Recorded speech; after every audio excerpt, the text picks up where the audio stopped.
বন্ধুরা, আমরা এবার কেস নিয়ে একটু আলোচনা করব। কারণ আমরা গত ভিডিওতে আমরা নাম্বার এবং পার্সন নিয়ে একটু আলোচনা করেছি। কেসটা একটু আমরা জানলে আমাদের সুবিধা হয়। নাউন এবং প্রনাউনের সাথে অন্যান্য শব্দের যে সম্পর্ক তাকে মানে কেস দ্বারা বোঝানো হয়। ঠিক আছে? তো জিনিসটা আমরা একটু প্র্যাকটিক্যালি চিন্তা করি।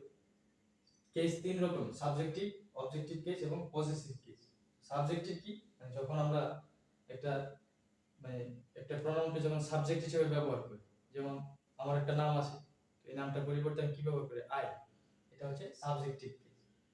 এখন আমাকে কথাটা যদি আমি বলতে চাই আমাকে, তাহলে আমি কি ব্যবহার করি? মি। এটা হচ্ছে অবজেক্টিভ কেস। তখন আমার যদি বলতে চাই মাই, তখন আমি বলতে চাই মাই। ওইটা হচ্ছে পজেসিভ কেস। পজেসিভ মানে পজেশন মানে কি? কোন একটা অধিকারে থাকা। তো পজেসিভ মানে হচ্ছে যেটা আমার অধিকারে অধিকারমূলক বোঝায়।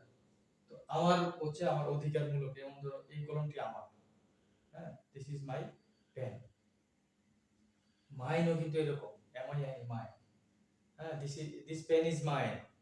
এটা তোমরা একটু খেয়াল রাখবে যে this is my pen, this is my pen, এটা আমার কলম।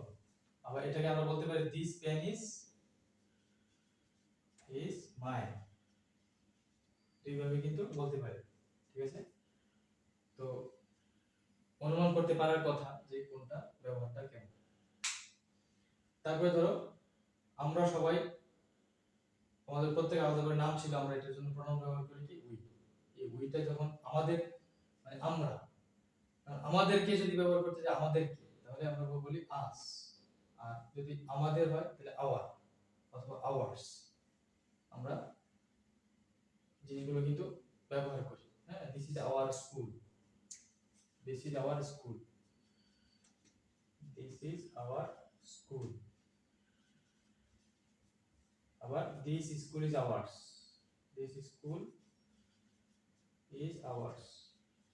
এই স্কুলটি আমাদের, এটি আমাদের স্কুল। এটা হচ্ছে এটি আমাদের স্কুল, এটা হচ্ছে এই স্কুলটি আমাদের।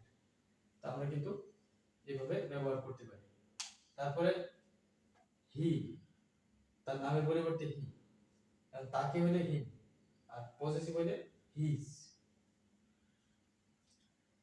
তো দে, তারা, দেম, তাদেরকে, দেয়ার্স। হ্যাঁ, দেয়ার্স, দেয়ার হয় দেয়ার্স। এভাবে আমরা ব্যবহার করতে পারি। তো এগুলো হচ্ছে পজেশন, পজেসিভ কেস, এগুলো অবজেক্টিভ, এগুলো সাবজেক্টিভ।